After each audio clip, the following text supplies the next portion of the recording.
name of the Father, and of the Son, and of the Holy Ghost. Amen. Omnipotent sempiterne Deus, da nobis fidei spei et caritatis augmentum.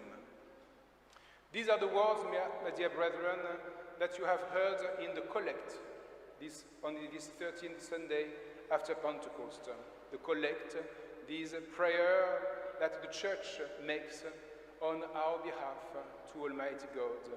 The Church asks Almighty God to grant us an increase of faith, hope, and charity that make us love what God commands, so that we may be made worthy to attain what He has promised. The Church asks for us this increasing of faith, hope, and charity. As we know, these are the three theological virtues. As we know, these are the virtues that were infused within our soul at the time of our baptism. They make us capable of acting as children of God and able to gain some merit. I'm sure if you are asked, what is faith? What is hope? What is charity? You will answer with no difficulty, even the very basic words. Let me just give you a little reminder of the Catechism. By faith, we believe in God and we believe all that He has revealed to us and that Holy Church proposes for our belief. By hope, we desire eternal life and the graces to merit it. By charity, we love God above all things and our neighbor as ourselves for the love of God. These are the basic of our spiritual life and dispose us as Christians to live in a relationship with the Holy Trinity. So if we are ever asked in the street or by our family members, by our friends, by our colleagues at work, why did Christ come as a man? And, or again, why are the sacraments? Or why the Mass? Or why the Church? Or why the grace? The answer might be certainly because that we might have the life and the light of glory. Remember the Gospel of St. John, chapter 10, verse 10.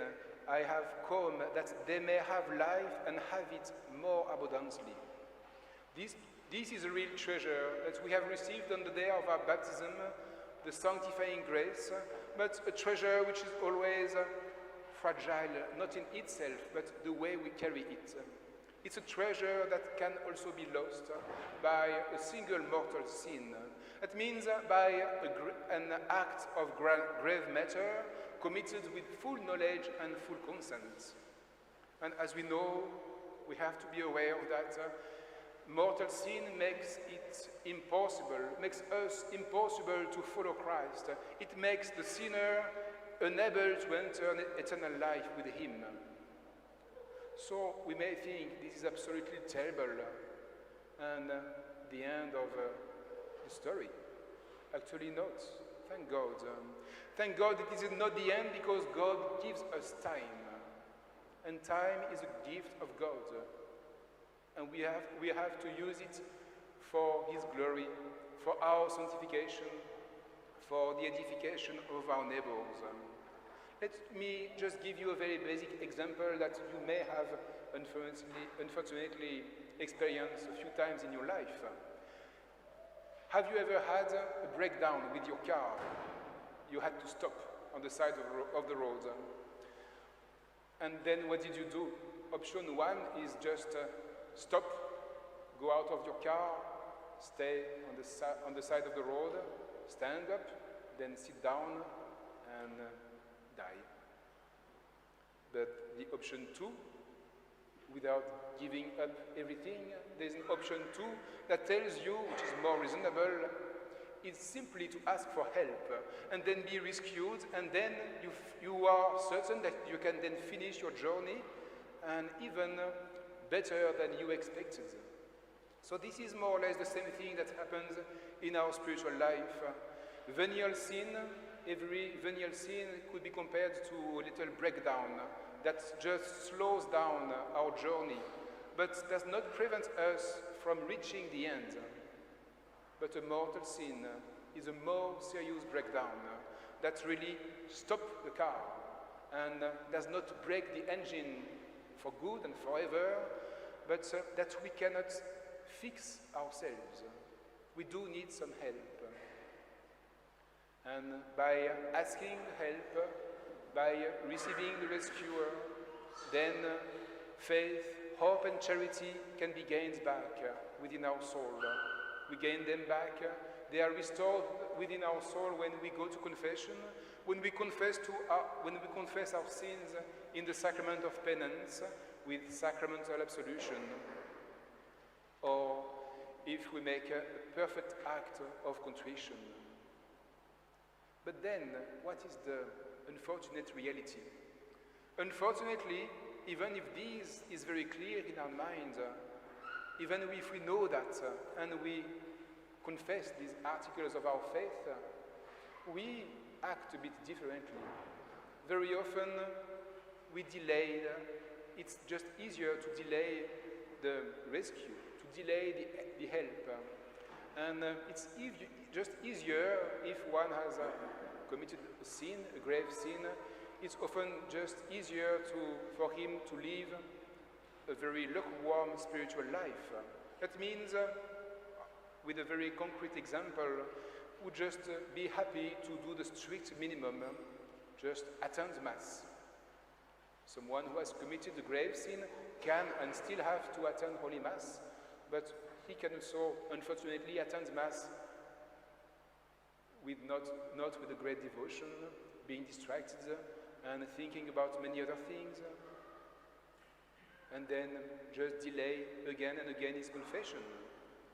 Let the time go and waste some time, delay the confession. So if we ever fall in a mortal sin, it's unfortunately easier not to rush to the confessional, but take time and again receive the sacrament from a distance, attend Mass from a distance, and do not receive Holy Communion. And this is how, unfortunately, again, we take for granted our personal salvation. Those who do that, my dear brethren, are preparing their worst death.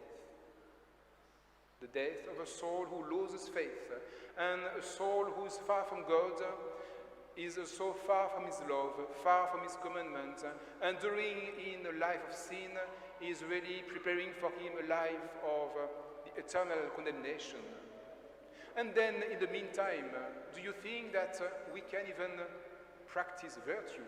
We can keep growing in holiness? Do you think if anyone has committed a mortal sin and lives in this state by delaying his confession, do you think we can be pious? Do you think we can be pure?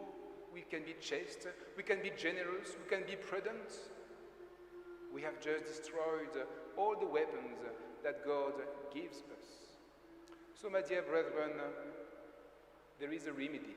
There is a remedy that we should always not delay, but receive quickly, immediately, on our knees, with this great spirit of humility. And the remedy is always comes through Our Lady. Today is the 22nd of August, which is also the feast of the Immaculate Heart of Mary. We must invite Our Lady within our lives. We must, as Christians, always live in the presence of Our Lady. No day should be spent without reciting our Rosary. No day should be spent without praying to our dear Mother. We should really, on this day, invite the Immaculate Heart of Mary, who promised all her triumphs over the world, also to triumph over our lukewarmnesses. Today we have to realize that it's not enough to serve God with tepidity. It's not enough to serve Him with weakness, cowardice, or negligence. We must realize, accept that we are people and can easily have to be compared to jars of clay.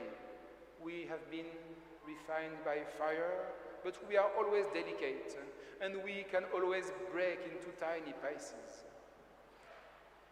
May we always have recourse to the Immaculate Heart of Mary, which God always lived, in which God always lived and reigned most sovereignly. Let her especially teach us how to persevere in humility, in faith, in hope and charity, to make us worthy of the beatific vision. Amen.